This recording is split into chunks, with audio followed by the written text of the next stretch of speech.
गीता सत्संग में आप सभी का स्वागत। जहां हम भगवत गीता के 10वें अध्याय को राणा सर से जानने का प्रयास कर रहे हैं। सर को प्रणाम और निवेदन की आज के गीता सत्संग की शुरुआत करें। ओम वसुदेव सुतं देवं कंस चाणूरमर्दनम देवकी परमानंदम कृष्णं वंदे जगद्गुरुम। सभी को बहुत बहुत प्रणाम।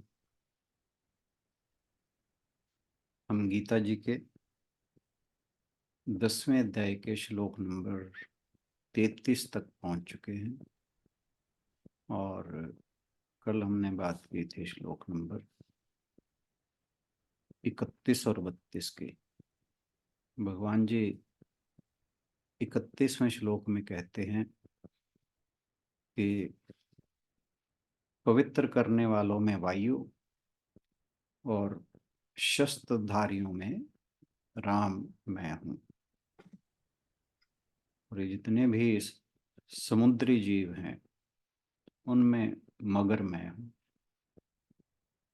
और जो बहने वाले स्रोत हैं जैसे नदियां या अन्य धाराएं कि उनमें मैं गंगा जी हूं। तो भगवान जी ने यहाँ जो शुद्ध करने वाली वायु है, जो हर जगह को शुद्ध करती है, जहाँ से गुजर जाती है वहाँ एक तो शुद्ध करती है और वहाँ से गंध को निकाल कर ले जाती है।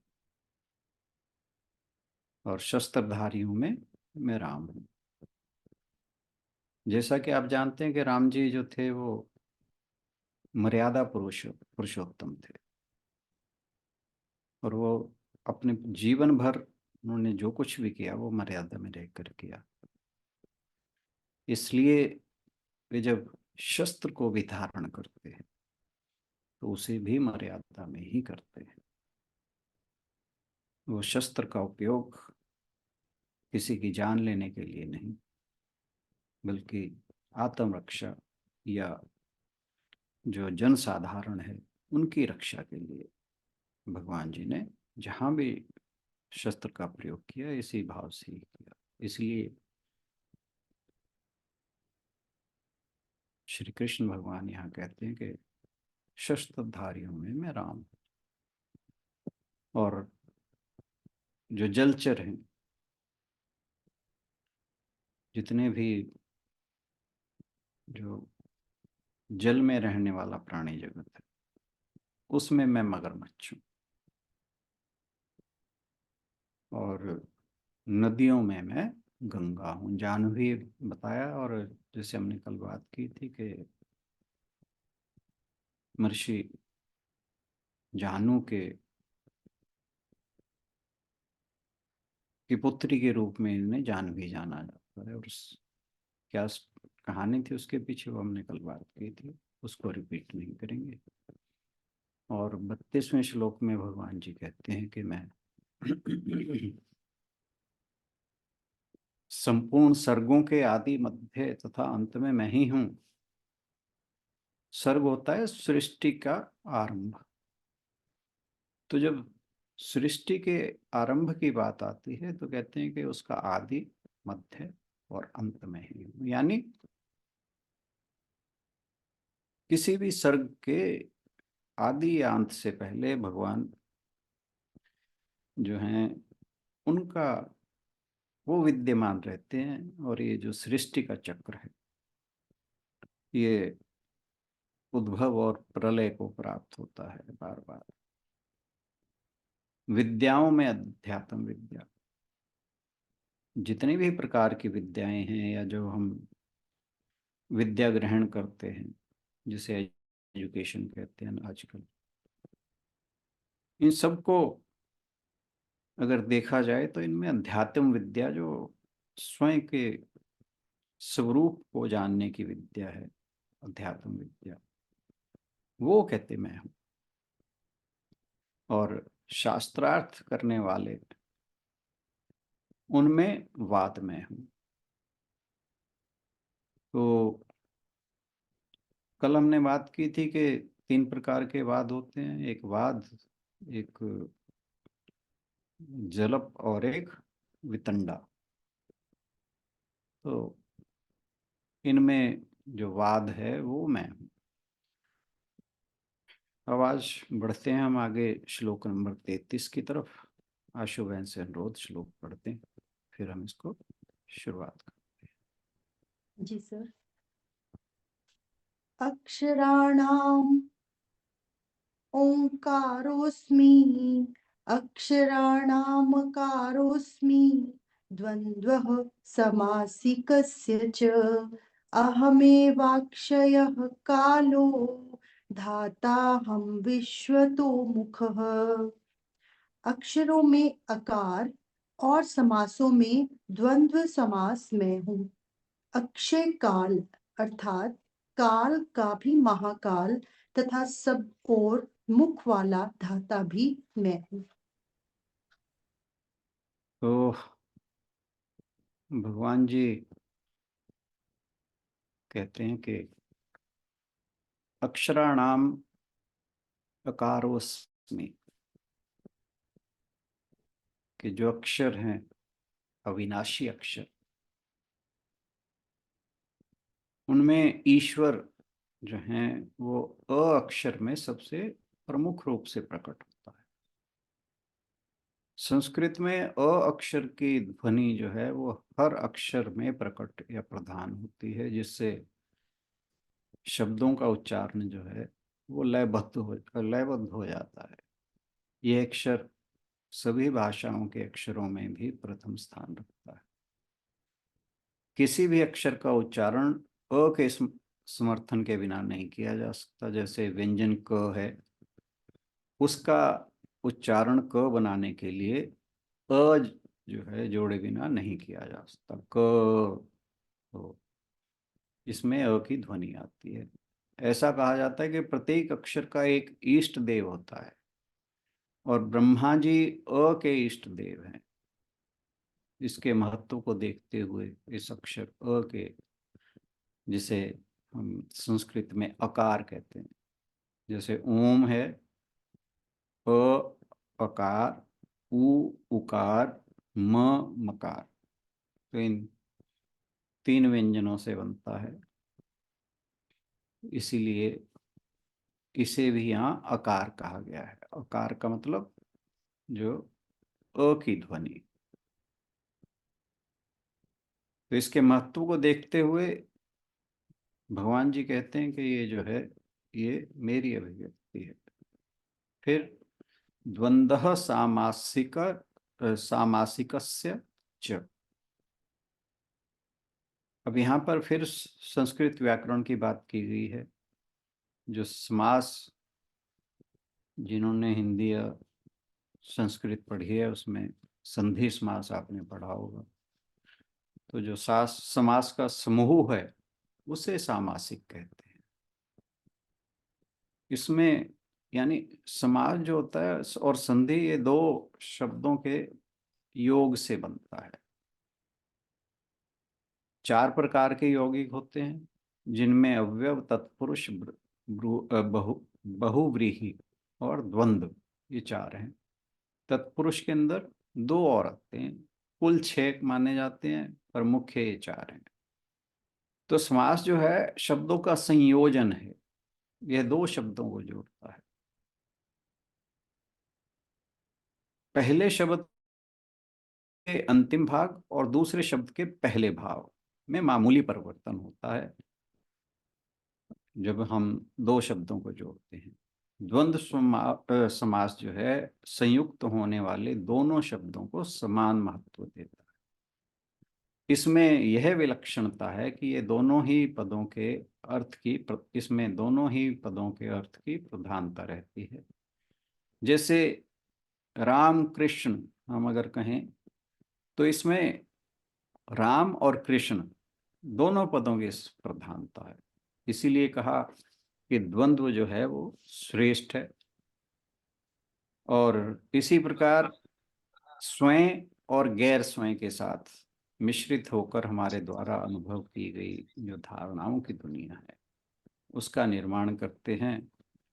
लेकिन जो एक विवेकशील व्यक्ति होता है उसके लिए सारे घटक स्पष्ट होते हैं। मतलब वो जो है, जब दो चीजें अलग अलग किस्म की मिलती हैं तो उनको स्पष्ट रूप से पहचानता है। इसलिए क्योंकि द्वंद्व समास दो शब्दों को जोड़ता है, इसलिए भगवान जो हैं वे हैं जो लोगों को एक दूसरे से जोड़ता है। एकत्व के सिद्धांत में वह समासों में द्वंद्व है, भगवान की बात हो रही है। फिर कहा अहम एव अक्षय कालः। समय की जो महत्व है उसको थोड़ा, जो व्यक्ति थोड़ा सभ्य हो जाता है वही पहचान सकता है। क्योंकि जब हम प्रिमिटिव एज में थे, आदिम काल जिसे कहा जाता है, तो तब हम समय के महत्व को नहीं पहचानते थे। लेकिन जैसे जैसे हमारी सिविलाइजेशन डेवलप हुई तो समय का अध्ययन किया, और इसलिए जो भारत है उसने समय की प्रकृति को समझने में बहुत समय बिताया है। एक क्षण, एक घंटा, एक दिन, एक वर्ष, इन जैसे समय के विभाजनों की शुरुआत और अंत होता है।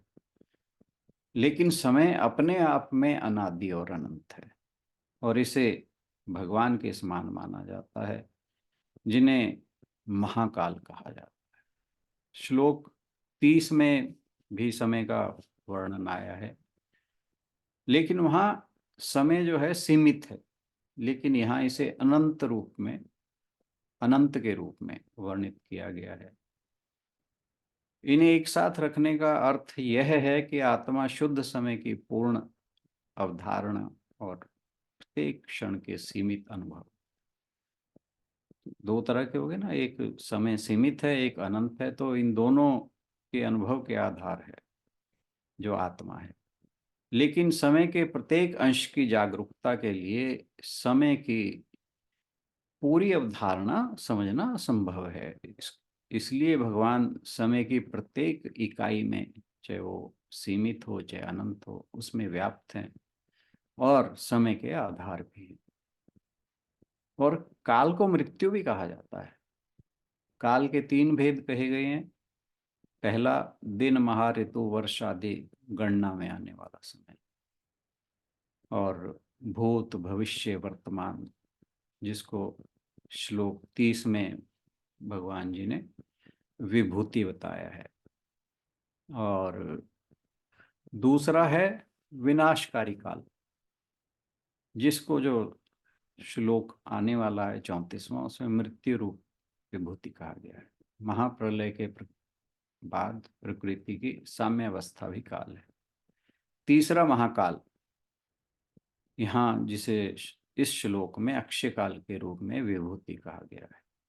समय बहता रहता है, और जहां तुम आगे देखते हो समय वही है, जहां तक आप पीछे मुड़ के देखते हैं फिर भी समय वही है।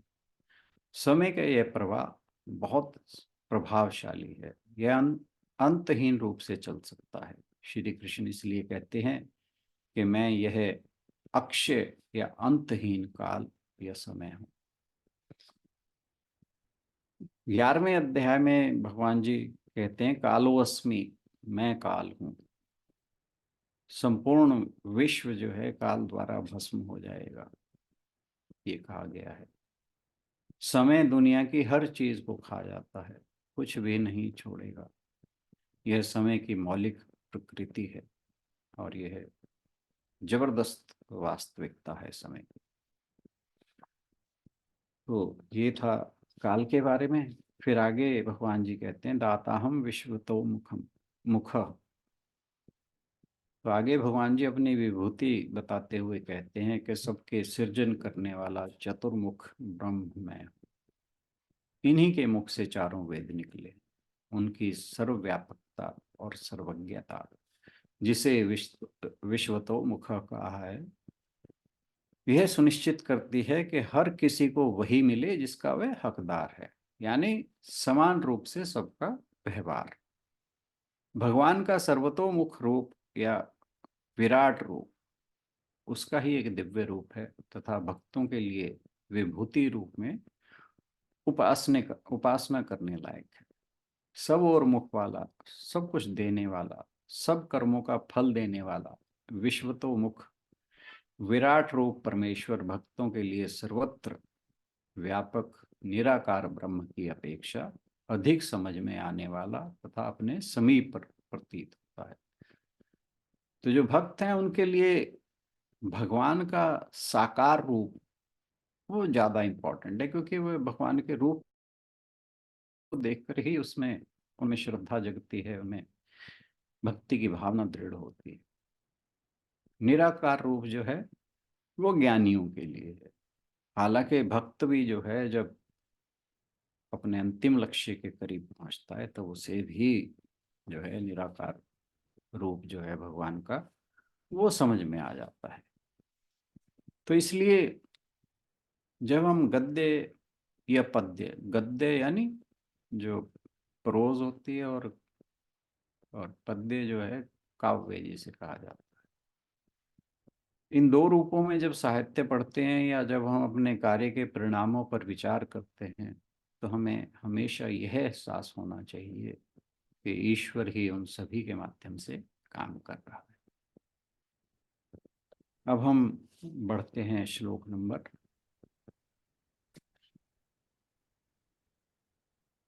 34 की ओर। जी सर। मृत्युः सर्वहरश्चाहम् उद्भवश्च भविष्यताम् कीर्तिः श्रीर्वाक्च नारीणाम् कीर्तिः श्रीर्वाक्च नारीणाम् समृतिर्मेधा धृतिः क्षमा। सबका हरण करने वाली मृत्यु और उत्पन्न होने वालों का उद्भव मैं हूँ तथा स्त्री जाति में कीर्ति, श्री, वाक, समृद्धि, मेधा, धृति और क्षमा मैं हूँ। तो हम ईश्वर की जो अभिव्यक्तियां हैं उनके माध्यम से भगवान को जानने की अपनी यात्रा जारी रखते हैं। हमें जीवन की जो क्षण भंगुर प्रकृति है उसकी याद दिलाने के लिए भगवान श्री कहते हैं कि मृत्यु सर्वहरश्च चाहम उद्भवश्च। अब यहाँ पर एक बार फिर मृत्यु शब्द आता है। काल और मृत्यु के बीच जो अंतर है वो ये है कि जब आप काल के बारे में बात करते हैं तो आप भाव शून्य हो जाते हैं, लेकिन जब आप मृत्यु के बारे में बात करते हैं तो आप भावुक हो जाते हैं, क्योंकि मृत्यु का सीधा संबंध जो है वो हम सबसे है। इसे ही मृत्यु कहते हैं। वास्तव में तो अगर हम देखें तो हम रोज मर रहे हैं, लेकिन हमें इसकी चिंता नहीं है। परंतु जो अंतिम मृत्यु आती है उससे हम डरते हैं। तो जो मृत्यु है वो हमारे पास काल के अंतिम कार्य के रूप में आती है।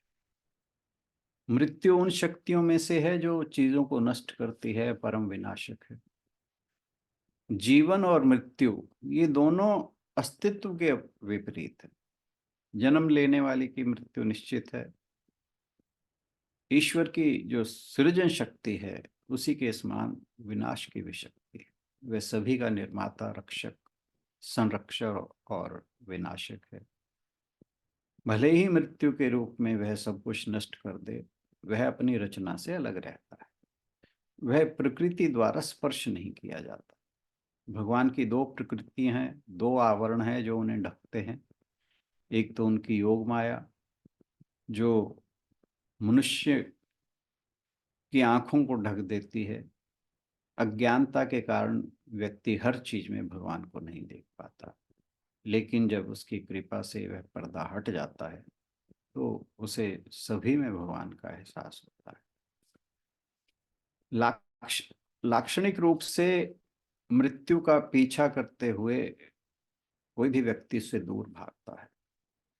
सर्वान लोकान, दुनिया के सभी हिस्सों में जाता है, यहाँ तक कि उच्चतर दुनिया में भी। निर्भयम नाध्यगा गच्छत, लेकिन उसे कहीं भी सुरक्षा और शांति नहीं मिलती।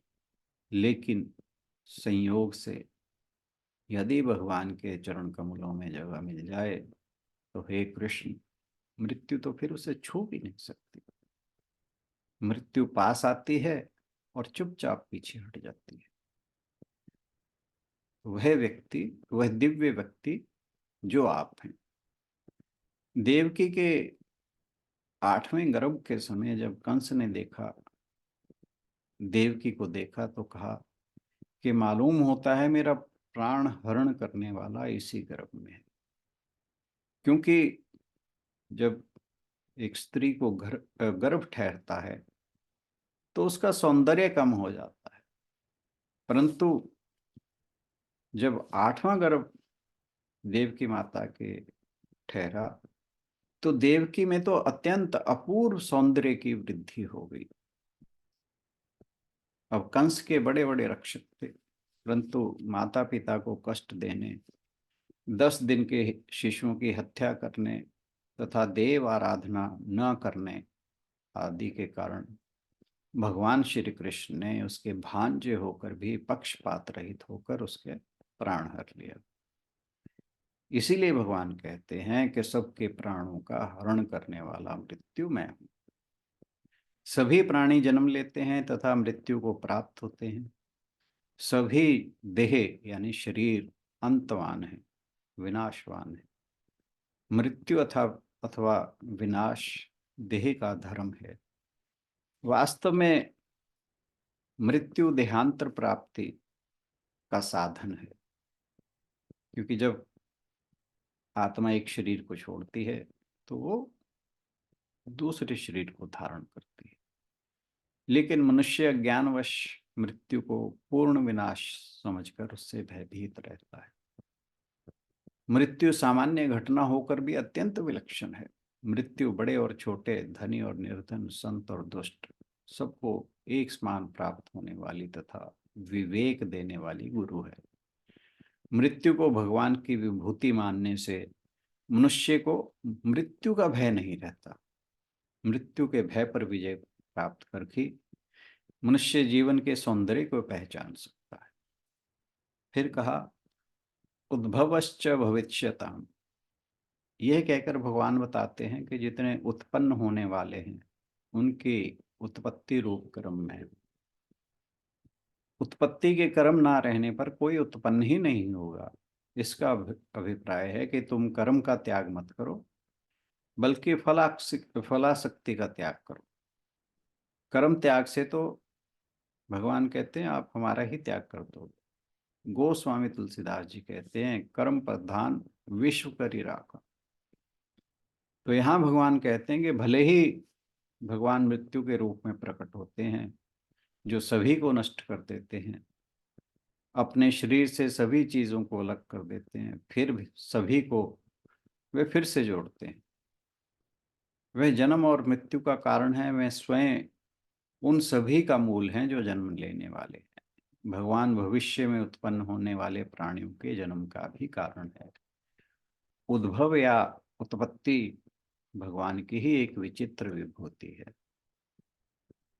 फिर कहते हैं कीर्ति ही शरीर वाक्च नारी नाम स्मृतिर्मेधा धृति क्षमा। भगवान ने पहले कहा था कि मैं राजाओं में पुत्रवत पालन करने वाला राजा हूं, तो उसी के नियम के अनुसार भगवान को यहाँ कहना चाहिए था कि मैं नारियों में रानी हूं, परंतु यहाँ नारी की अधिक महत्ता बताने के लिए भगवान अपने आप को 7 स्त्री के गुणों में बताते हैं। महिलाओं में बहुत सारे सुंदर गुण और शोभा हैं, भगवान श्री कृष्ण इनमें से 7 का वर्णन करते हैं और कहते हैं कि मैं ये हूँ। वो हैं कीर्ति यानी अच्छा नाम, श्री समृद्धि, वाक मीठी वाणी, स्मृति जो यादाश्त जिसे कहा जाता है, स्मृति, मेधा बुद्धि यानी चीजों को समझने की क्षमता, धृति इसको जो है सहन शक्ति कहा जाता है, क्षमा यानी धैर्य। तो भगवान श्री कृष्ण इस श्लोक में कहते हैं कि महिलाओं में जो ये विभिन्न गुण हैं वो मैं ही हूँ।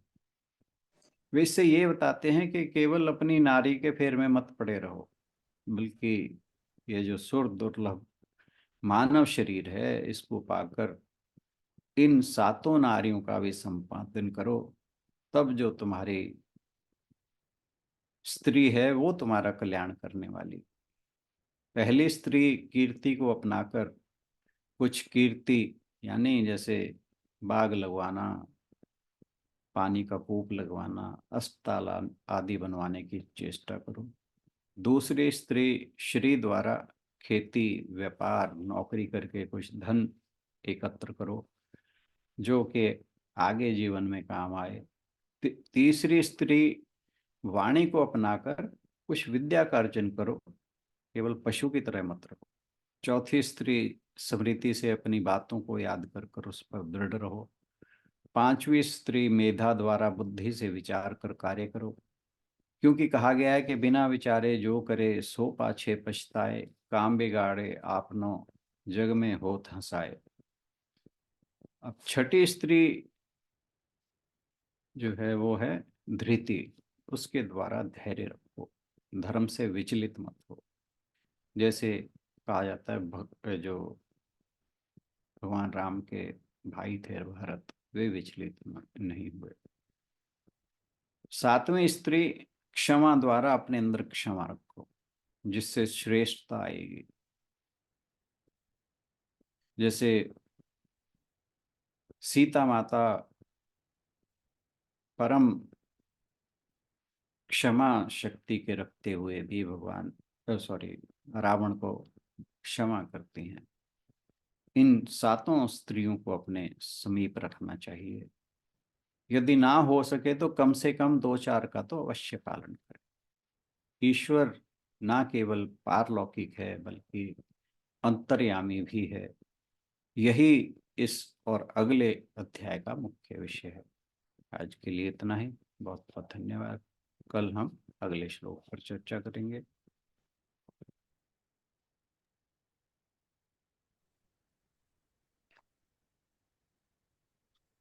आज के श्लोकों को लेकर यदि आप कुछ कहना चाहें तो आपका स्वागत है।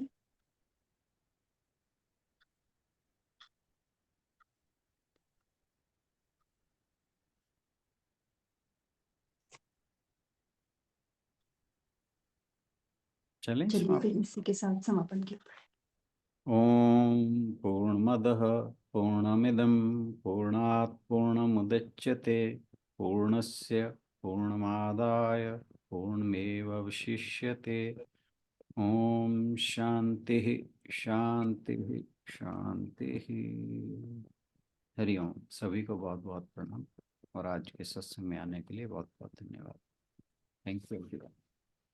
सभी की ओर से राणा सर का भी बहुत बहुत धन्यवाद। कल मिलते हैं अगले श्लोकों के साथ। Thank you everyone.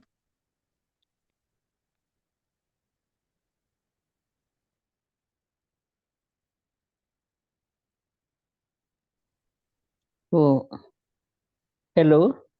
हाँ जी।